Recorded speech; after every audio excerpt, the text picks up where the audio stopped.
ಎಲ್ಲ ರೈತ ಬಾಂಧವರಿಗೂ ಹಾಗೂ ಎಲ್ಲರಿಗೂ ತಿಳಿಸುವುದು, ಇವತ್ತು ಆನೆ ಮಡುವಿನ ಕೆರೆಗೆ 1 ತಿಂಗಳಿಂದ ನೀರು ಕೊಡ್ತೀನಿ ಅಂತ ಹೇಳಿ ಇವತ್ತು ಸೇರಿದ್ರೆ ಇಲ್ಲ ಬಿಡೋದಿಲ್ಲ, ಸೈಕಾರು ಮಾಡಿ ಏನಾದ್ರು ಮಾಡಿ ಅಂತ ಡಬಲ್ ಇಂಜಿನಿಯರ್ ಗುರುಪ್ರಸಾದ್ ಹೇಳ್ತಾ ಇರೋದು.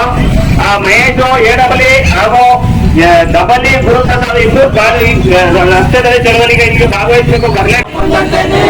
ಅವಿವೇಕಿ ಇಂಜಿನಿಯರ್ಗಳಿಗೆ, ಅವಿವೇಕಿ ಇಂಜಿನಿಯರ್ಗಳಿಗೆ, ಭ್ರಷ್ಟ ಇಂಜಿನಿಯರ್ಗಳಿಗೆ, ರೈತ ವಿರೋಧಿ ಇಂಜಿನಿಯರ್ಗಳಿಗೆ ಬೇಕೇ ಬೇಕು, ಬೇಕೇ ಬೇಕು.